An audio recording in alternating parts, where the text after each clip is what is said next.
akala mo ikaw lang. Ikaw lang yung kinakausap niya, ikaw lang yung dinidate niya. Akala mo ikaw lang yung mahal niya. Pero marami pala kayo, girl.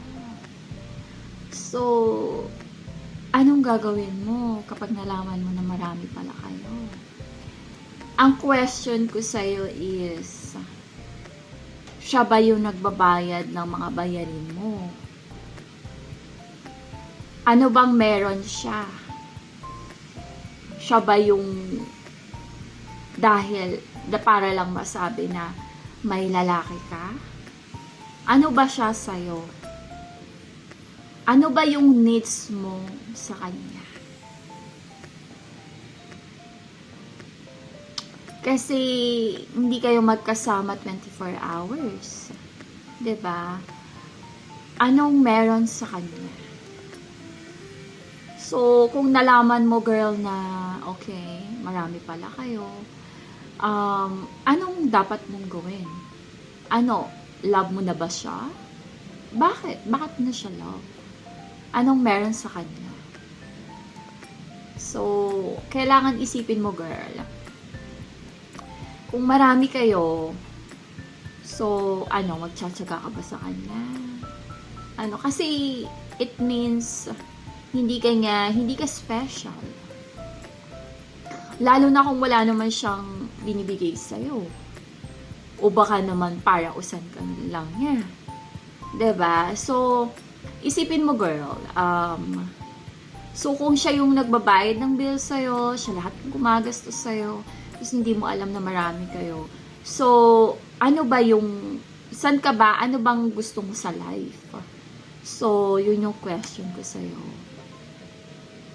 So, kung ikaw na nasa sitwasyon na mag-boyfriend na kayo, tapos nalaman mo na marami na kayo, either umalis ka and maghanap ka ng iba, or mag-focus ka na lang para kumita ng pera, or ayawan mo na siya, or yun yung mga possible na gawin mo. Or magstay ka na lang, just ignore. Pero hindi ka kailangan sa kanya, sa kama. Wala nang ganon, kasi niloko ka niya. Or kung hindi ka pa niya nakukuha, mas better, okay? So, always think about it na dapat hindi ka niya nakukuha when it comes to sa kama, okay? And then, kung kayo naman mag-asawa talaga, and then na marami pala kayo, wala na, cut na, okay? Or hanap ka na lang ng iba, yung totoong magmamahal sa'yo. And then, or perahan mo na lang siya, kung gano'n na lang din, diba? Lokohan lang naman din pala. So, parang open relationship na yon, diba? So, kasi nahuli mo, marami pala kayo. So, it's an open relationship. Okay? No respect at all. So, yun lang yung lagi niyong tatandaan, girls. Okay? So, yun na yung sinasabi ko na mahirap na magkaroon kayo ng too much emotion sa lalaki. Kasi, lalaki lang yan, okay? So, kung L na L ka, magsarili ka na lang, girl. Hindi mo siya kailangan. Okay? Kasi, happy life is you're just enjoying life. Hindi lang ibig sabihin na meron kang kasama para masabi na happy ka. Dapat, kailangan in yourself, happy ka na sa sarili mo. Happy ka na mag-isa ka. You're enjoying life by yourself. So, yeah. So, yun yung, ewan ko ba, kasi parang, iba kasi parang, hindi ko magets yung iba kasi parang, okay, parang mas lalong, alam mo yung parang pinagsisilbihan nila yung lalaki. Kasi nahuli nila na parang, dapat galingan ko, dapat ganito, ganyan. Teka, bakit parang ikaw yung nag-e-effort? Hindi siya. Siya yung lalaki, di ba? Kailangan mas dapat galingan mo sa kama, dapat pagsilbihan mo siya para hindi ka iwan. Hindi yung ganong girl. Okay? Ang lalaki, pag talagang seryoso yan sa'yo, is, yun na nga, siya lahat ng gagastos, hindi ka hayaan mag-suffer in life. Yun lang yung lagi yung tatandaan, okay? Wala nang iba.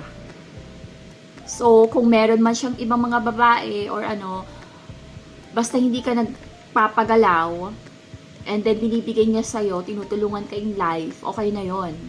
Kesa naman mapunta sa iba.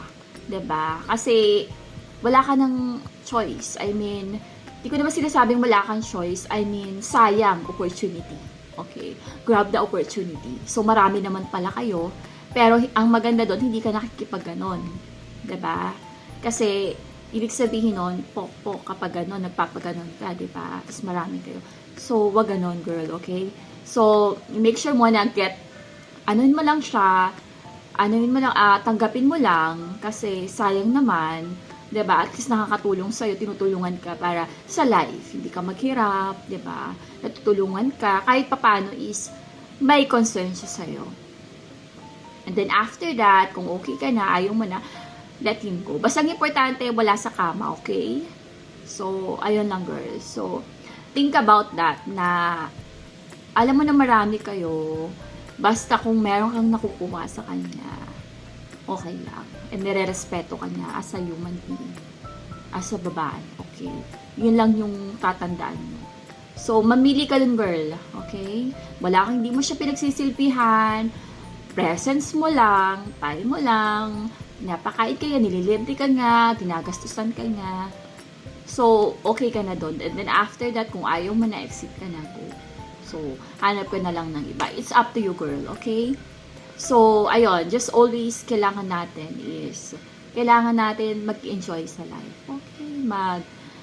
Shopping. Kasi yun naman yung happiness natin, girl, diba? Magpaganda, bili ng ganito, bili ng damit, enjoy life.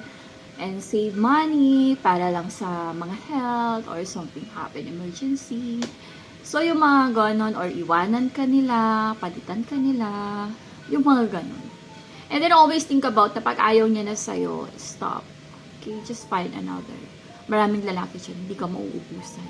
Okay? So, kaya nga, taking care of yourself always, girls, para hindi ganon kahirap. Kung mawala man sila, edi fine, go. Next, thank you, next. Okay? So, thank you for watching, girls, and more vlogs. Bye!